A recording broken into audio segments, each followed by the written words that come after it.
Hi friends, நீங்கள் என்ன பார்க்க போகிறோன்னா இப்போ நம்மளுக்கு ஜியோ ஸ்டாரில் தமிழ் டப்பிங்கோடு வந்திருக்க கிச்சா சுதீப் நடித்த மார்க் மீடியா தான் வீடியோவில் பார்க்க போகிறோம்.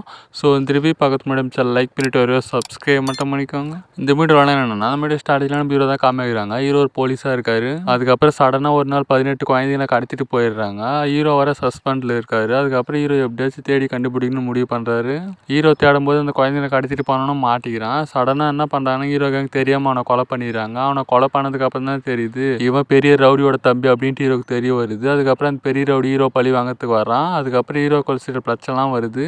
அந்த பிரச்சனையானா அந்த பிரச்சனைலாம் சரி பண்ணி கடைசியில் அந்த குழந்தைங்களை ஹீரோ கண்டுபிடிச்சாரா இல்லை, இதுதான் இந்த மூவியோட ஒன்லைன். இந்த மூவி எனக்கு பிடிச்சானே கேட்டிங்கன்னா, இந்த மூவி பற்றி சொல்லணும்னா டீசெண்டான ஒரு குட் மூவின்னு சொல்லலாம். ஏன்னா அந்த மாதிரி தான் இந்த மூவி எனக்கு இருந்துச்சு. இந்த மூவியில் மெயினாக எனக்கு பாசிட்டிவாக தெரிஞ்சது ஒரே ஒரு விஷயம் தான், ஆக்ஷன் சீன்ஸ் தான். ஆக்ஷன் சீன்ஸ்லாம் பார்த்தீங்கன்னா வேற லெவல் ஸ்டைலிஷாக பண்ணியிருக்காங்க. அதெல்லாம் பார்த்தீங்கன்னா மூவியில் பார்க்கறதுக்கு செம்மையாக இருந்துச்சு.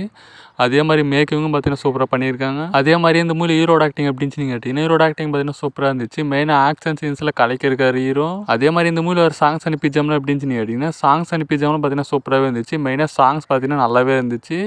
அதே மாதிரி பார்த்தீங்கன்னா தமிழ் டப்பிங் பார்த்தீங்கன்னா சூப்பராக இருக்குது. இந்த மூவியில் மைனஸ் பாயிண்ட் என்னன்னு பார்த்தீங்கன்னா, இந்த மூவி ஸ்டோரி தான். இந்த மூவி ஸ்டோரி கொஞ்சம் பெட்டராக ரைட்டிங் பண்ணிக்கலாமா அப்படின்னு தோணுச்சு. அதே மாதிரி செகண்ட் ஹாஃப் பார்த்தீங்கன்னா கொஞ்சம் கிளைமேக்ஸ் பார்த்தீங்கன்னா அந்தளவுக்கு சாட்டிஸ்ஃபைங்காக இல்லை. இந்த மூவி ஸ்டோரி கொஞ்சம் பெட்டராக ரைட்டிங் பண்ணி இந்த மூவி செகண்ட் ஹாஃப் பார்த்தீங்கன்னா இன்னும் கொஞ்சம் எங்கேஜிங்காக வச்சிருந்தாங்கன்னா அந்த மூவி பார்த்தீங்கன்னா வேறு லெவல் தரமான ஆக்ஷன் மூவியாக வந்திருக்கும். பட் கொஞ்சம் மிஸ் பண்ணிட்டாங்க.